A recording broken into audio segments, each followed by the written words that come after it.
Divine Truth Documentary.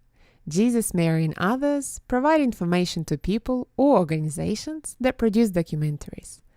In this video, Jesus and Mary are interviewed by Thomas Leader while staying with friends in Surrey, near London. This is session 1, part 2, filmed on the 16th of July 2013 in Surrey, England. I think what sort of formulates a real person. If you have somebody and then that person, however long they live, then I don't know whether everybody goes to the spirit world, but that's everybody does. Okay, yes. Everybody goes to the spirit world. Yes. And then they have an existence there. Yes, which isn't very different to the existence generally that they had on Earth, with a few primary differences based on how you attract your environment in the spirit world. Here on Earth, you can manufacture an environment that is very, very different to your condition, whereas in the spirit world you can't do that. Whatever your environment is will match your condition. So you can't be an evil person, like I said in the seminar on the weekend. You can't be an evil drug lord and have a beautiful home in the spirit world. You can be an evil drug lord on Earth and have a beautiful home on Earth if you're living on Earth, but once you pass into the spirit world, that's not possible anymore. There's a restriction placed on it, in that there's a law in place as soon as you pass into the spirit world, and that's the law of what you sow, you will reap. So in other words, from that moment on of passing, you are starting to reap the disadvantages, I suppose you could say, of your own condition.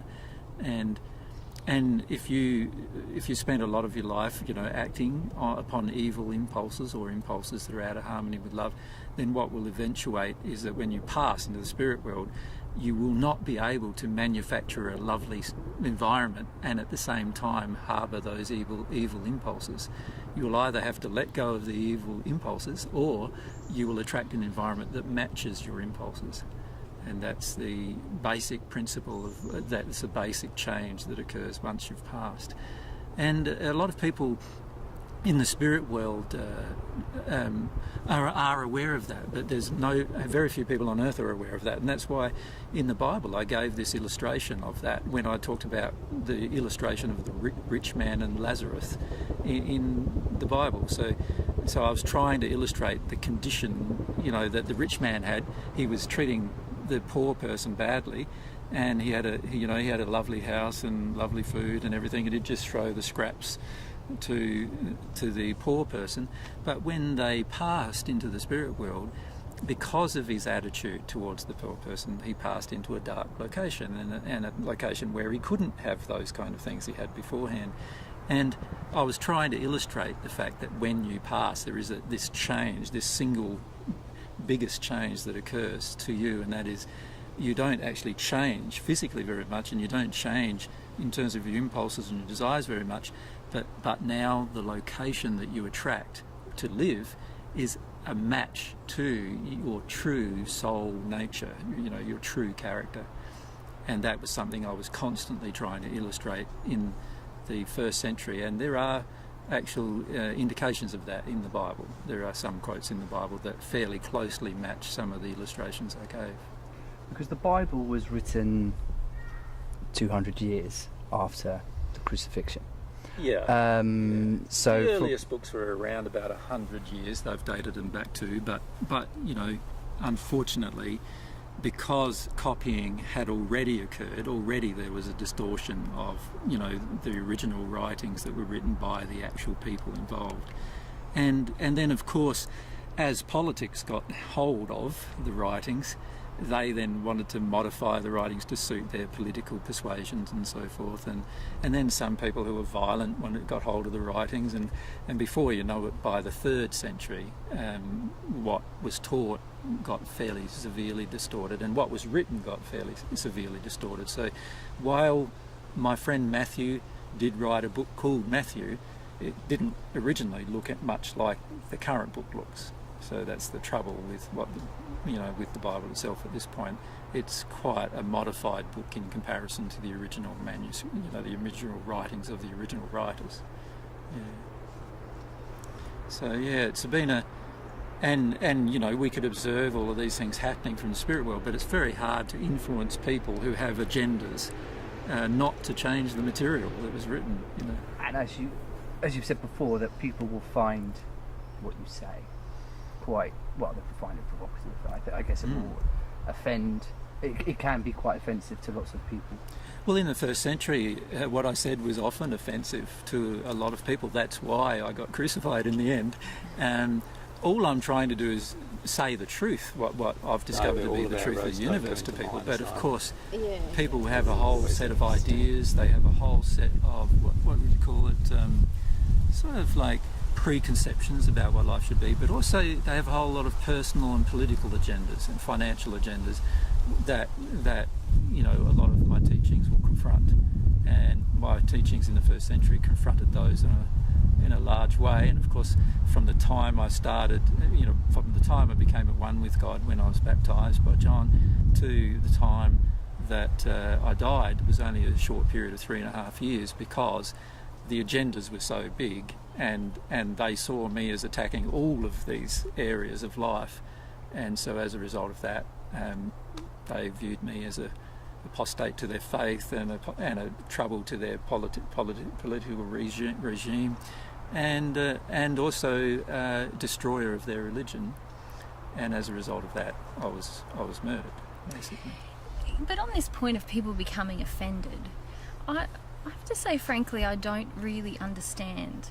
I would understand people becoming offended if we were being very judgmental of others, if we were being derogatory of others, if we were trying to harm others in some way. I think I could understand people taking offence, perhaps, or feeling upset. I suppose I understand technically why people get offended, because they're quite invested in their beliefs and they see that what we're presenting perhaps challenges their beliefs or makes them question their beliefs. But for me, I don't feel offended when someone says, "You're not Jesus and Mary Magdalene." To me, that's not offensive. If somebody calls me very vicious things, which has happened, I at times feel like a little upset or hurt, and I definitely have in the past. But when someone just says, "God's not real, you're not Jesus and Mary Magdalene," I don't actually become offended. So a lot of people talk about Christians getting offended, but I don't really understand why we're offensive. And it's ironic, given the fact that the Bible actually says the taking of offence lies in the bosom of the stupid one, and that's a proverb. So I find it ironic that people are so worried about giving offence, particularly towards religious people, but their own Bible says they shouldn't be taking offence in the first place. And it's sort of like I said, you know, if we were being nasty people, okay, but we're simply living our life in a way that we believe is really, well, that is very moral, and we're presenting our experience not in a way to attack others. We're not forcing it upon others. So, you know, everything we do, we only speak on invitation. We're talking to you right now because you asked for us to speak with you. The only time we're ever on TV, we never seek those kinds of things. People ask us. And we give seminars that we don't even advertise. We just put a notice on our website or our blog, and that's the only way people can find out. So we're really not aggressive people. And for people to get offended by us, I do feel a little bit mystified. I understand, as I said, technically, because they are very emotionally perhaps attached to their beliefs, and they want... Yeah, I guess because you're questioning you're questioning everything that they believe in. Yeah. Everything. Yes. Yes. But I suppose, I've been through the process of questioning everything I believed in, and I didn't get all upset about it. Didn't take offence with someone else about that, you know. Yeah. I think taking offence is often driven by a desire to hold on to specific beliefs, whether you really believe in them or not. There's usually often other motivations that cause a person to take offence at something that's said. And I feel that if we all had a, you know, like the Beatles song, live and let live, or live and let die, what are you going to do? And I think that for the majority of people, they do have this sort of underlying attitude, live and let die. In other words, anybody who doesn't agree with my opinion should be killed.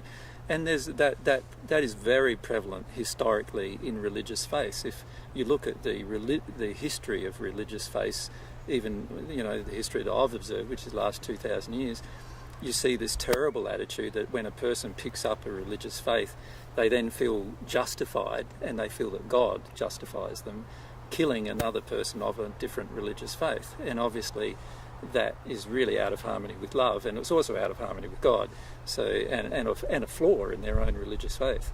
But unfortunately, we see many religious faiths taking that particular road, and that's an indication that the religious faith is in itself a damaging faith to humanity.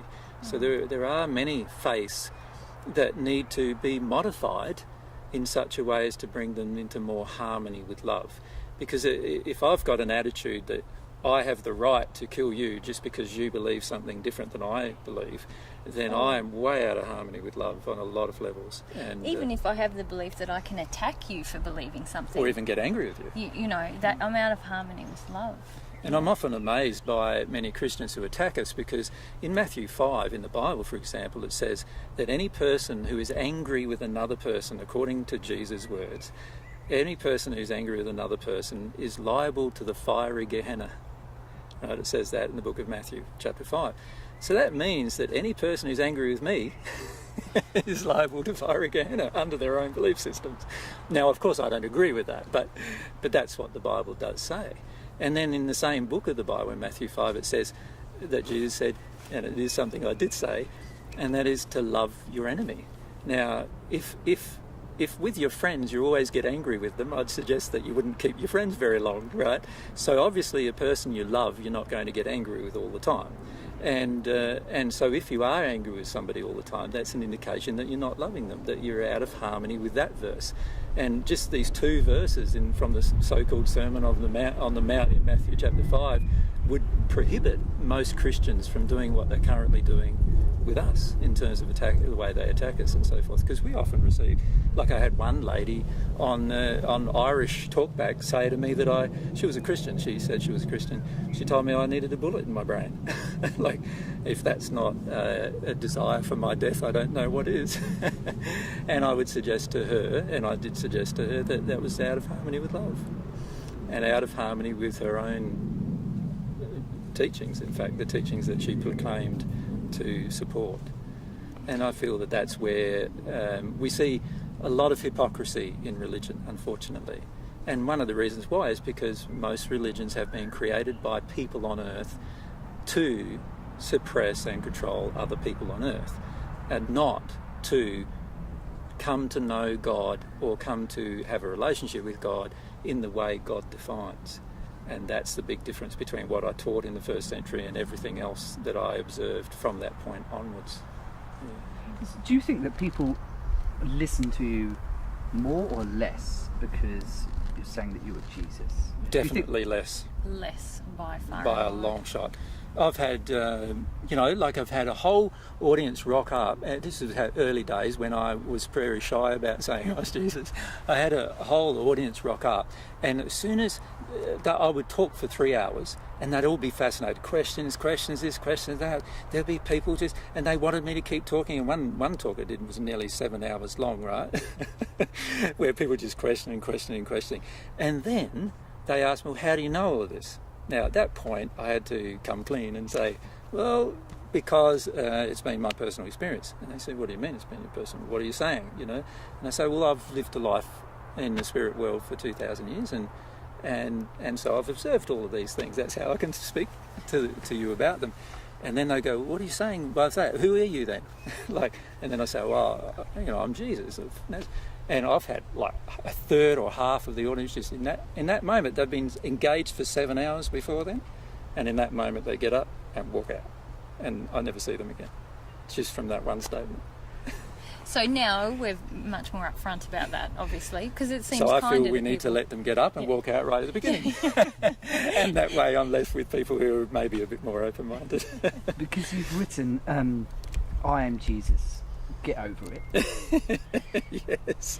Once. In 1,000 hours of videos, yes. Yeah. But is that kind of how you feel? The way that it's more about, people need to listen to more about, because would you call them teachings or not? I see them as God's truths that I have personally discovered, and all I'm doing is sharing them with others. It's not I don't see them as my truths. They're not. They don't belong to me. They belong to God. They are what God's shared with me through my relationship with God. So I don't see them as my truths.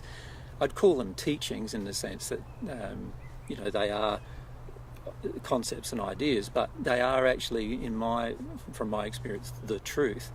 And not everything I share with people is the truth. And I usually clearly delineate between the two. This is my opinion, and this is the truth. Do you know what I mean? And I'm allowed to have an opinion, but often my opinions are not true. Does that make sense? But when it comes to God's truth, then I share it as it is, and that is that it's God's truth. Now, I feel for the majority of people, they won't see those things as God's truth. To them, it's just an opinion or a thought or a teaching, or so sure, I often refer to them as teachings. I believe that if a person experiments with the experiments that I can, that we've talked about how to show them what to do, they will eventually come to the same conclusion that these particular things are God's truth. And there's many millions of people in the spirit world that have done that, but there's very few people on earth that have done it.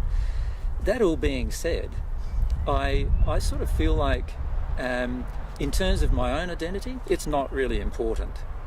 I don't see myself as any more important than you. You have the same worth as I do to God. You have the ability to receive the same amount of love that I have from God. You have the same ability to discover truth that I have. So I don't see myself as any different to yourself. Perhaps except in one area, and that is I have a passion to discover the truth about the universe and God. And my whole life has been dedicated towards that. And I love it. Like, it's just my whole life. That's how I live my life. I'm just absolutely passionate about discovering the truth about God and God's universe and how everything fits together. And because of that, I've discovered a lot of truths. And in many cases, I've discovered more truths than the majority of other people as a result of having that passion. But anybody can have that passion. Anybody can learn the same things that I've learned. So I don't see myself as special or unique in that way. But I am the first person that's learnt many things. Just like, there were first people who knew how the laws of aerodynamics worked, that they discovered in the beginning of last century, in the 20th century. I sort of see myself like a scientist, but not a scientist about the physical universe, but rather a scientist about God and God's universal system. And that's how I sort of see myself, but I don't see myself as unique in that regard. And we both have a strong feeling that everybody who's ever been created and everybody who will ever live on this planet has a unique personality and capacity to discover what is their passion. And once they do that and share that with others, they also will become known for that particular thing that they've learned how to share and discover. And so we sort of see every single person is exactly equal in God's eyes. We don't receive an equal amount of love, though, because the reception of love is dependent on how much we would like to receive it. And different people have a different desire to receive it. And so therefore they receive more than others. And that's unfortunately just a fact of our desire. When I say unfortunately, I think it's fortunate. It's actually fortunate, because the reality is that's how God created us, to have free will. We're allowed to exercise our desire how we wish. And it actually helps us understand our will. It's like if I'm in a relationship with AJ and he loves me, but I don't actually desire that love, I don't get to feel it. It's the same principle Mary as will God. reject it, like. And if my heart's not open, I might know intellectually, but I don't actually feel that feeling of receiving his love, of knowing his love for me. And many people operate in their relationships with their hearts closed. They know, or they rely on the person telling them that they love them. But it's a very different experience to use your will to actually receive a gift and feel it. And part of the reason we're here is to understand ourselves, and part of doing that is all of us are here to become aware that we have our own will that we can use to create things, and we're always creating things with our will. And to understand that we can have this desire to receive a gift and use our will to receive, to open ourselves to receive love from God or love from another person, that's a really valuable lesson. And I think it's a beautiful system that God's created, that we can understand how to use our will. We can learn that and develop that.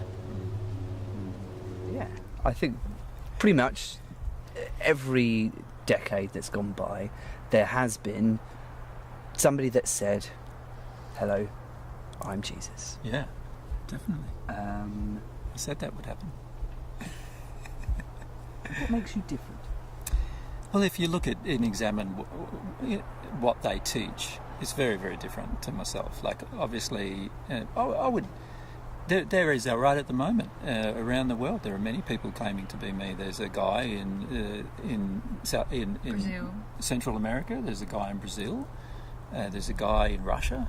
There's many people. There's even in Australia. I've had 3 people ring me up claiming to be me. So that was interesting. But in each case, they don't have the extensive knowledge that I have. And they also don't display much love in their day-to-day activities or day-to-day life. And if I could add there, many of them seem to lack the ability to rationally explain a point. And I don't mean that condescendingly. I mean there is like different ones that I've seen. They seem to use a lot of vague Bible references, inferences and references, and I have not been able to pin down exactly what they're trying to teach the world, except that they're Jesus and everyone should listen, like worship them or listen to them. And I think AJ is very unique. Want to be worshipped. They want to be worshipped. The guy in Brazil, he just sits on his throne. Actually, he has with a throne with a crown on his head, and he sits there, and people come and kiss his hand, and he wants to be worshipped. So I think AJ is very unique in that he's a very rational guy, and as you found doing an interview, he has a lot of knowledge, and sometimes he's referring to things that perhaps you don't understand the context of what he means, but then you can ask him and he'll explain that as well. I feel that also he's very humble in that he's confident about what he knows, but he certainly doesn't expect. In fact, I've seen you find it quite almost yucky and repulsive if people try to sort of put you on a pedestal. Yeah, I run 100 miles away from that. Or be in any way worshipful of you, because we both have a very strong feeling that each of us is equal in terms of our value. It's not right for somebody to value me more than they value themselves, for example. Yeah. So, I feel a great deal of feeling of wanting to step back from them when they have that kind of emotion projected at me, which is rare nowadays, but most of the time I get the opposite emotion, that I am stupid and an idiot and why would anybody want to listen to me at all? Yeah. And also there's the issue of a lot of these people wish to create communities that are separate from the rest of society, and we very much have the feeling that each of us should interact with society, and we have the opportunity to love everyone, and in fact if we're truly developed in love, we will love everyone regardless of what they believe or how they treat us. And so the idea of needing to separate ourselves from society in order to create some kind of utopia or grow spiritually is actually the opposite of what we're teaching. And most people who claim to be Jesus seem to wish to create communities, segregation from society. I can't say that all of them do, but I know that a great many of them have, and in a lot of cases that's ended up really badly for people. So in some ways I understand why people have problems with. And if you look at a lot of the people who have claimed to be Jesus in the past, they have been violent or sexually deviant. And as a result, they've actually perpetrated potential violence. And in some cases now, there's even ones who are claiming to be Jesus who have an entourage of security men, and so forth. So, this is an attitude where it's obvious that they cannot be me. I never had an entourage of security people in the first century and have no intention of doing such a thing now, no matter what happens in the end. And I feel quite strongly that if you examine all of these particular things, you'll see quite clearly which person has the character and nature and knowledge that of the first century Jesus.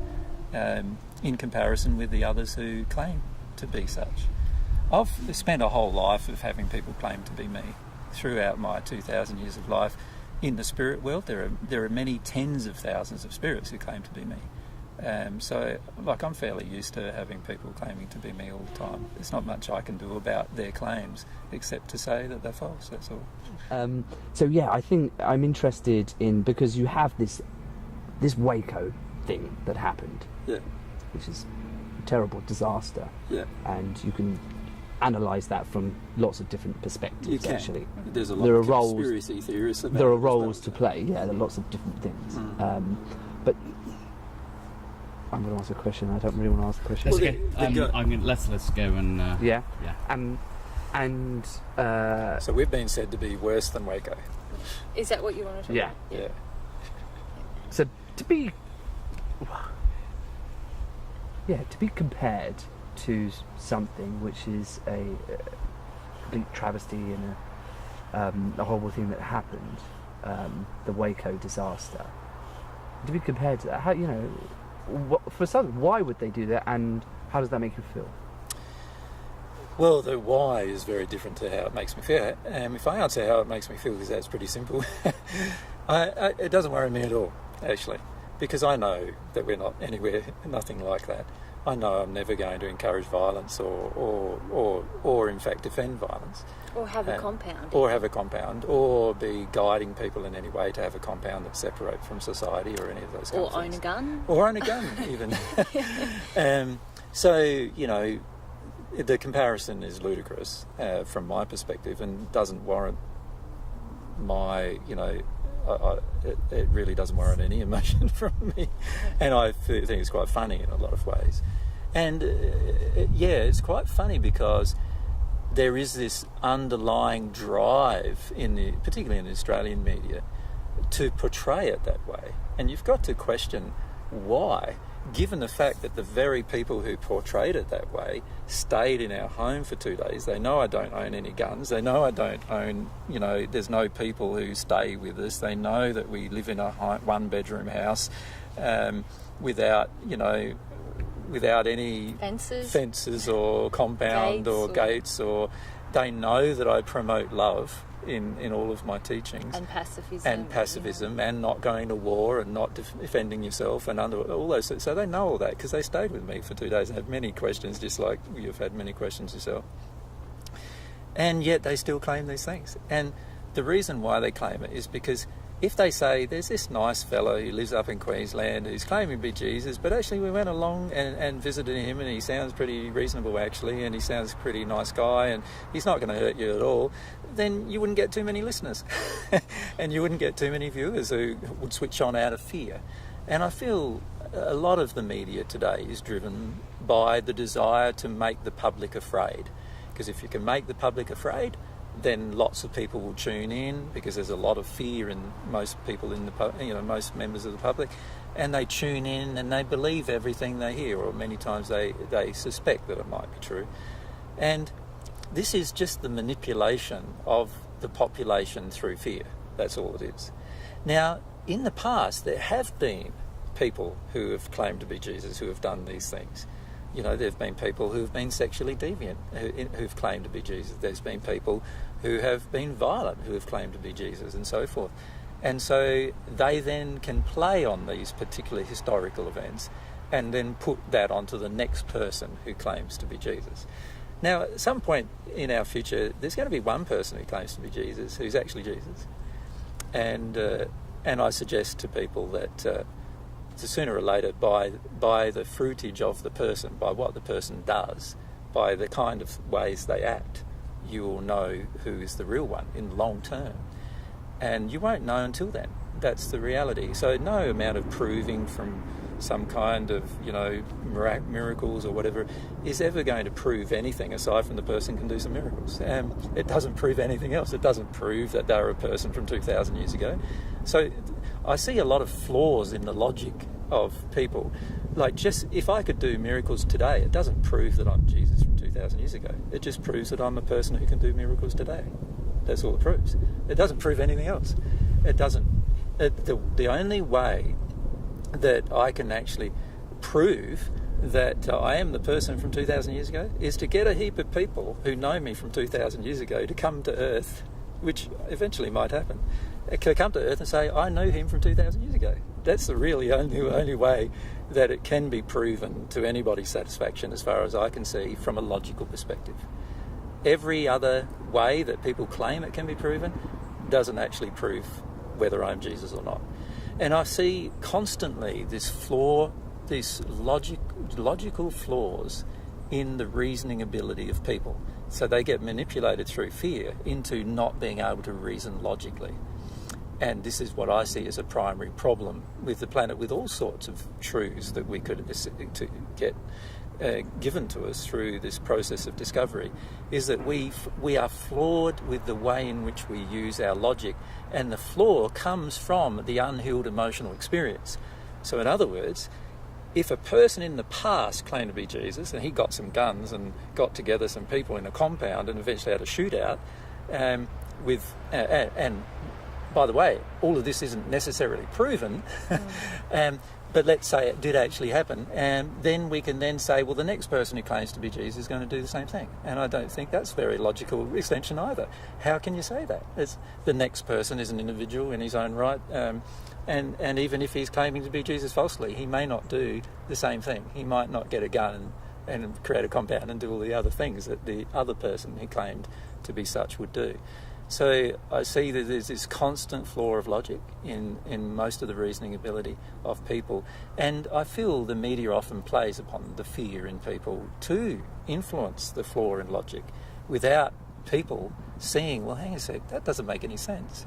And I feel that if people had some more logical reasonability that wasn't influenced by history and therefore influenced by their own fear, then they would be able to assess much more carefully and clearly any event in human history, rather than just thinking that it's going to be the same as the last time. Yeah, some people donated some funds to us to buy a karaoke system so that we could actually include karaoke at some of our seminars, which has been really good. And what we do is we sometimes have a seminar for a couple of hours, and then we actually do some karaoke, and different people get up, but there's no drinking, and there's no, so they're not all like relaxed to do it. So they're really uptight when they get up there and everything generally. We're often teaching people to, rather than live in fear, challenge their fears. So it's kind of a very practical way of challenging a fear of, what is that? Most people fear public speaking more than they do death, or public singing is even worse. Higher perhaps.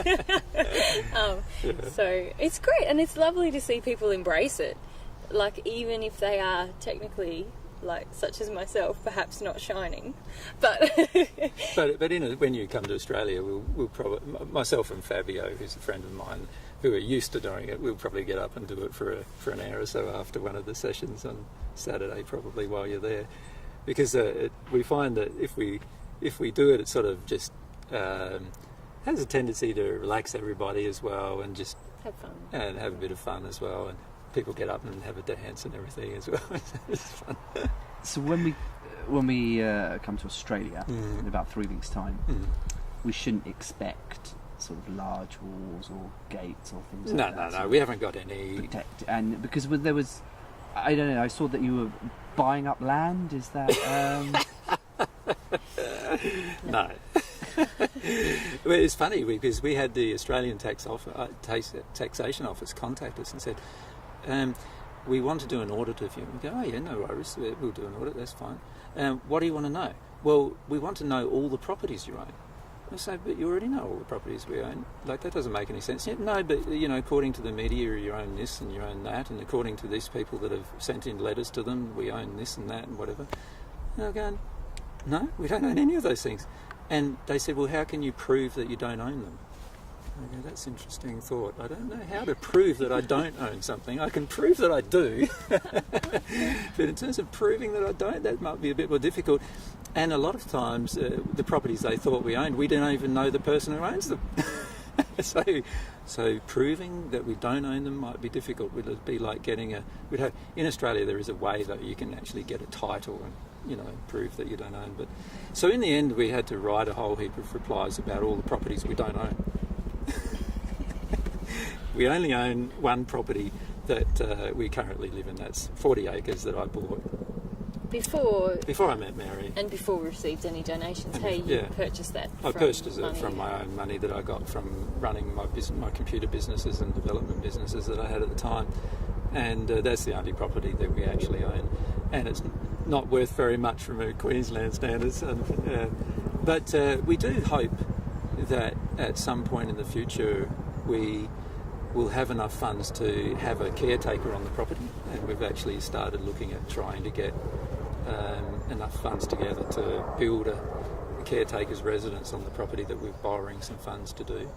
That's because we travel so much, and we have 40 acres that needs looking after. We would like to look after it environmentally, and so. And last year we were away for 9 months, and you can imagine 40 acres gets a bit messy after 9 months of nobody looking after it. And this year we'll probably be away for another 6 or 7 months, and so we need someone to keep an eye on it for us. So you're not creating a centre then? No, we did intend to create. It's not so much we intend. We've found people that there are many people that we know, obviously, and many of those people own different properties, and many of them would like to put into practice the principles we teach on their property.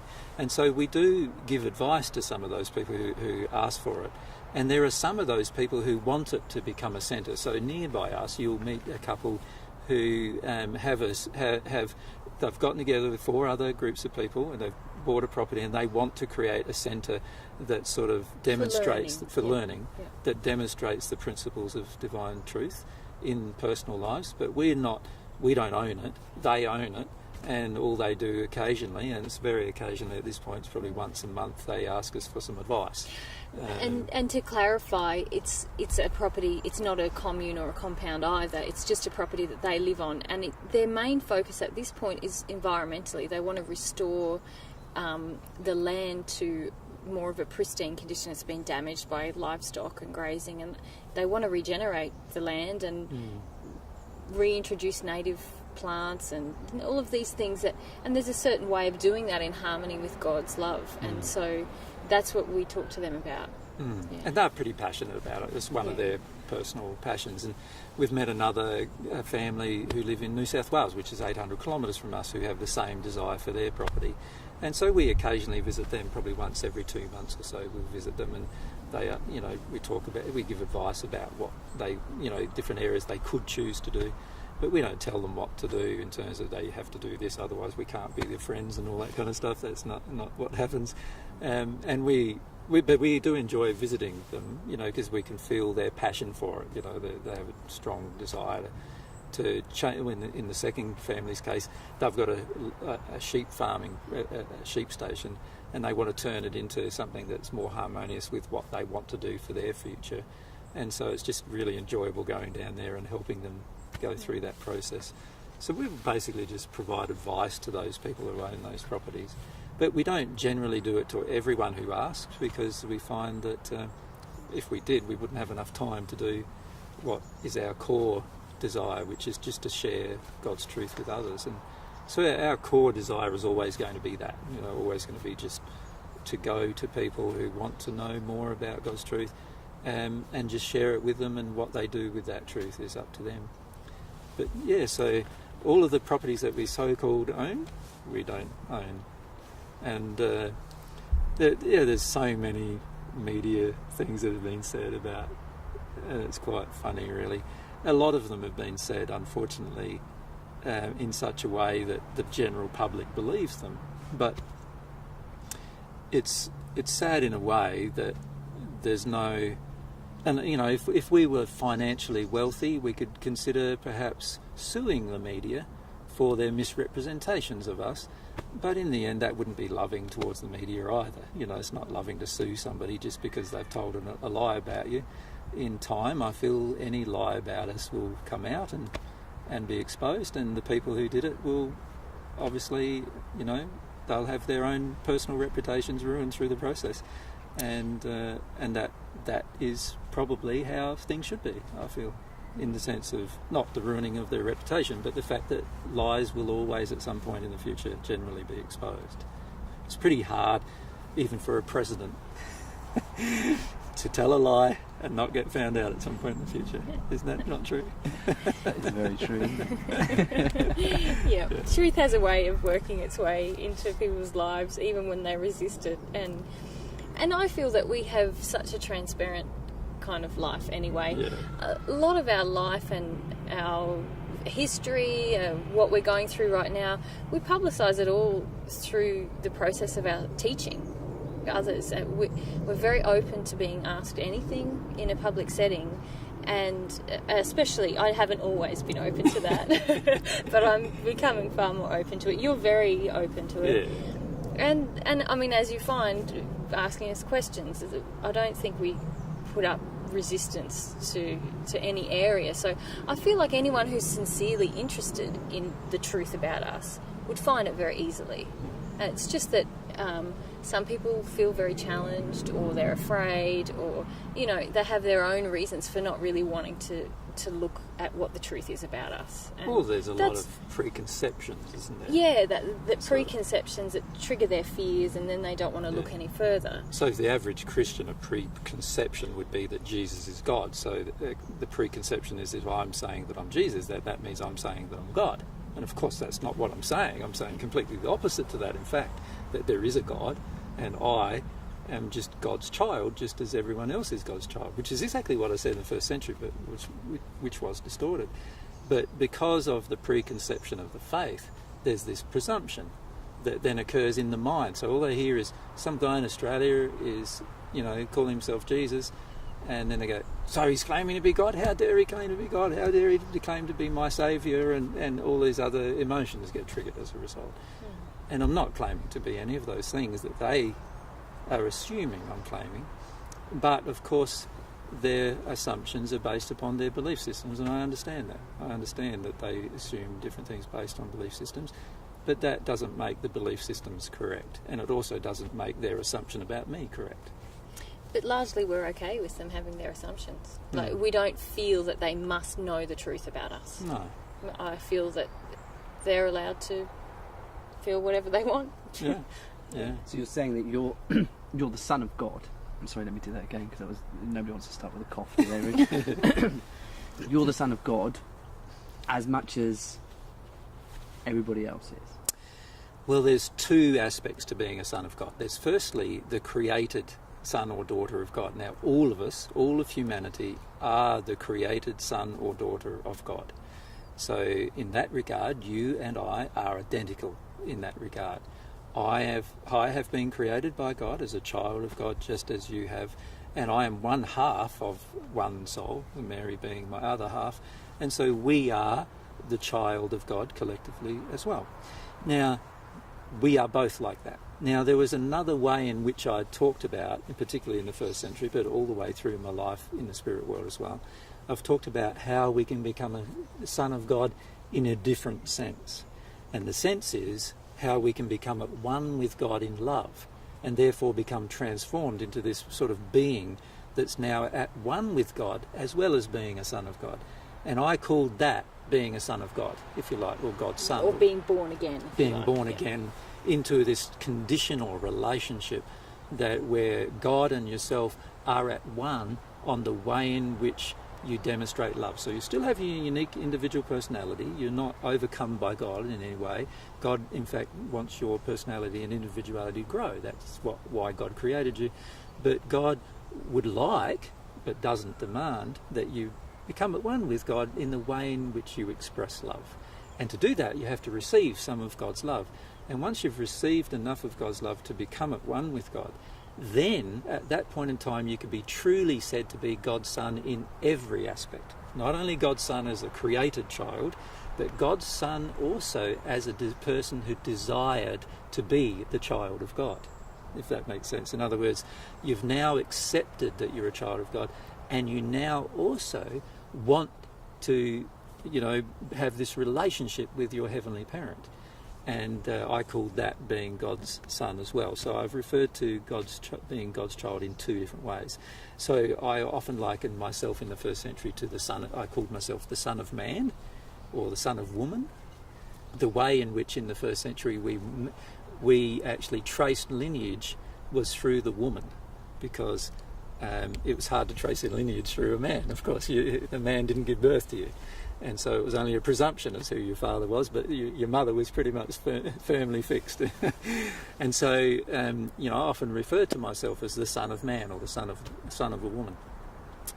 And every single individual who's ever entered this earth has been a son of man and woman. But in terms of becoming a son of God, we are created at our soul condition, not our bodies, but our soul condition is created a child of God. And then we have the ability to accept the sonship, if you like, to accept the role of our God being our parent. And that is a process that we can choose to go through if we want to. And then we become a son or a daughter of God in two ways. The first way, which was always there, and the second way, which was by choice. Just to clarify, you're not saying that you're the only person who's ever become a son of God in the second way, are you? I'm the only person on earth that has, while on earth.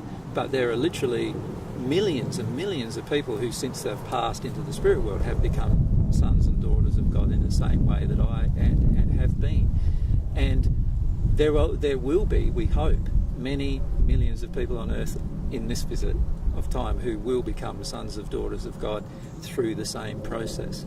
And that way people will see that actually they will retain their individuality, they will retain their personality, but they'll just have this way of expressing love that is God's way of expressing love, this unique, beautiful way that God has of expressing love to all of God's creations. And so, in the end, what we're hopeful of seeing, but again, it's a hope and not an expectation, we're hopeful that people will come to want that, desire that relationship that I had in the first century with God while I was on earth, and that many millions of people currently have in the spirit world with God, and that they see that it's possible to have that relationship with God on earth. And once that happens, then you'll see a lot of changes occur towards love on the planet. Yeah. One of the sad things about the first century experience was that Jesus got set apart. You got set apart as someone unique, as someone who, it was only him who could have this special relationship with God. When in fact, everything that you taught and everything that I attempted to teach after he passed was to say, no, we can all have this relationship with God, and God loves us equally and desires this really beautiful relationship that has all these potentials that my husband just demonstrated. You too can do that. But sadly, through history, that message was completely lost. And people now worship Jesus as God and feel actually that they're inherently sinners and that they can never lose that. And that's very sad, I feel. And there's a subsequent other beliefs as well which are also damaged, which is like, if I don't embrace God while I'm on earth and I pass in the spirit world, then I'm condemned forever. You know, that's a terrible belief that has such a terrible effect on people's future in the spirit world. Because the reality is that God gives us opportunities to change in every moment of our life and existence. Whether we're here on earth or after we've passed from the earth into the spirit world, we still have opportunities to change. We still have opportunities to become more loving.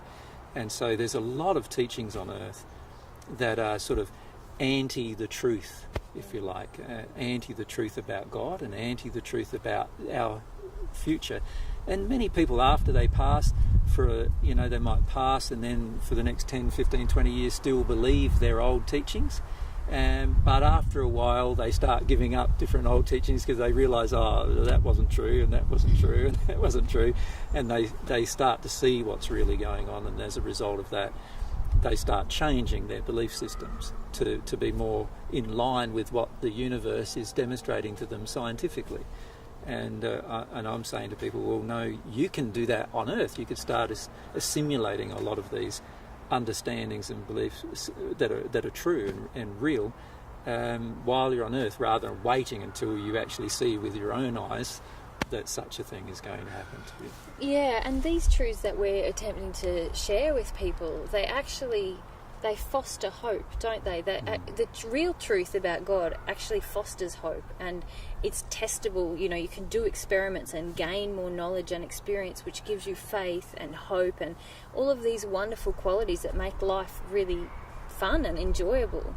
Whereas a lot of Christian teachings or other teachings on the planet actually foster hopelessness. I mean, to be taught that you're inherently a sinner and you're always going to make mistakes that will lead to pain and you just got to accept it, that's pretty hopeless to me. That feels very depressing.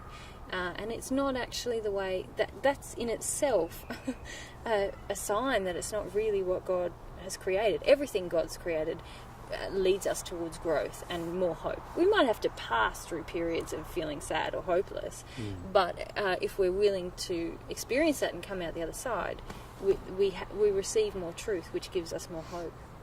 And unfortunately, a lot of belief systems from the planet, and particularly in the Christian faith surrounding my own life, have been formulated because of hopelessness and then wanting somebody to rescue you from your hopelessness.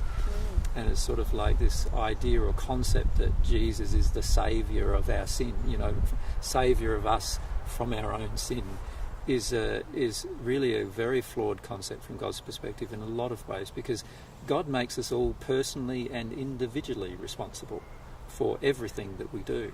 And all of God's laws are constructed to do such a thing, to help us to become self-actualised, realised, free thinking human beings.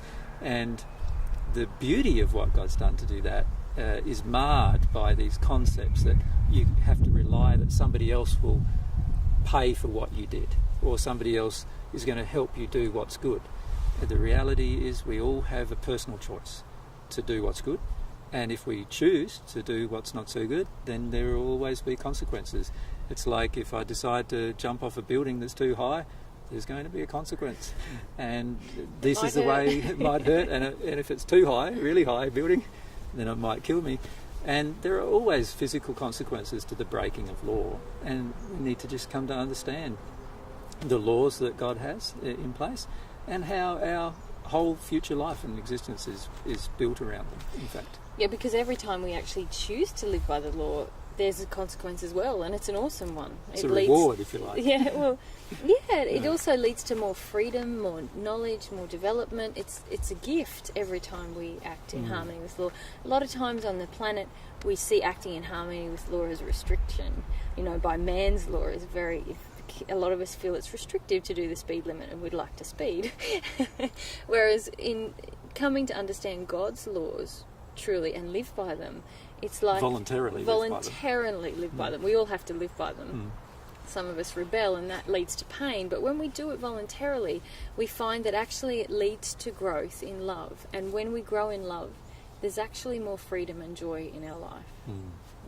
So it's a beautiful system that God's created. It's just man has become so far removed by it, and then have established a lot of spiritual belief systems that are very different to what the reality is. And the majority of people on the earth know that it doesn't fit reality, and that's why there's a big upheaval in religious belief systems nowadays, because they can see that, hang on a sec, you know, this idea that you have that you can go off to war with somebody if they're of a different faith or a different belief than you, that doesn't work very much for the peace of society. You know, we can see what's going on relationship-wise, and so we start questioning the spiritual aspects, and then, you know, the people who want to hold on to their spiritual lives say, you can't question it, this is God's word, you can't question it, how dare you question God, you know, and all this kind of thing.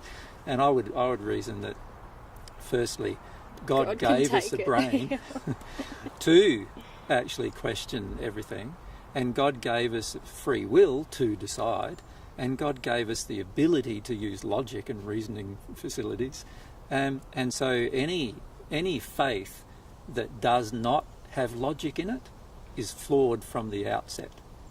Any faith that doesn't have a scientific basis is flawed from the outset. But understand that there are many points of science that we don't currently understand, we haven't discovered. Because just like 100 years ago, there were many things that we now do that 100 years ago we wouldn't even conceived of doing, in fact. And so we must understand right now that there are many things we haven't discovered that we will discover in the future, where science will prove certain things. And we can begin to do that, can't we, if we just engage experiments, But we should never just carry on if our experiments and our logic is telling us this isn't working. No, that's counterproductive, and it's not the way to grow, and it's not really how God's designed it. God's designed it that everything would be in harmony. Our intellectual reasoning, our heart, our desires could all be in harmony if we use love as this standard. And if you look at humankind today, we know that war doesn't work. How many wars do we have to have before we realise that war doesn't work? Well, most of us already know it doesn't work, and it's time for us to work out a system that does. That's what we need to do at some point, work out something that does. And we've got clever people on this planet. There's a lot of very, well-developed intellects on this planet. We've got a way to figure out how to do that. It's quite easy to figure out how to do that. But it's going to involve us letting go of a lot of our pet hates and pet, ideas, and we're going to have to let go of some of our concepts about life and about religion and about politics and about war itself and about violence and fear and all sorts of concepts we're going to have to let go in order to do that. And this is the same with most of the things that are happening on the earth today. We're going to have to let go of many things in order to accept a change. And I feel like all of us know that, women should be equal to men. We all know that. Now, there's plenty of countries on the earth that are still fighting it, but we all know that that's the way it's meant to be. We all know that we're not meant to fight. Whenever you fight, it hurts. You know that it hurts. If you do involved in physical violence, you know it hurts. So whenever you fight, it hurts. So we know that fighting probably isn't the best way to solve our problems, right? We know so many things that we're still not engaging properly. Just even basic things about human rights, for example. We know these things, but when it comes to a country that has no resources, we just overlook that, And this is because of our lack of ethics. We need to develop ethics. We need to develop a loyalty to love. And that's immaterial, whether you're an atheist or a Christian or a Muslim or you're Hindu or you're Buddhist or you don't have any religion or you're agnostic. It doesn't really matter what's your background and what your belief system is, unless we all collectively can learn to love each other and learn to allow the other person to have a differing opinion to ourselves without becoming violent ourselves. Then we're going to continue with the world that we currently have. That's the fact. Yeah, absolutely. Right. Well, I'll see you in 3 weeks' time. Thank you very much. Good to meet you. Yeah. Right. See you. Yeah, and Bye-bye. thanks Take for care. your lovely questioning and attitude. It's very nice. That's okay. I'm pleased, and it's really nice that we've had this opportunity, and I do thank you for giving us the access to it. Yeah. Really appreciate it. That's okay. Yeah. Take care. Cheers. See you later. See you. Bye-bye. Oz. Yep. See you, mate.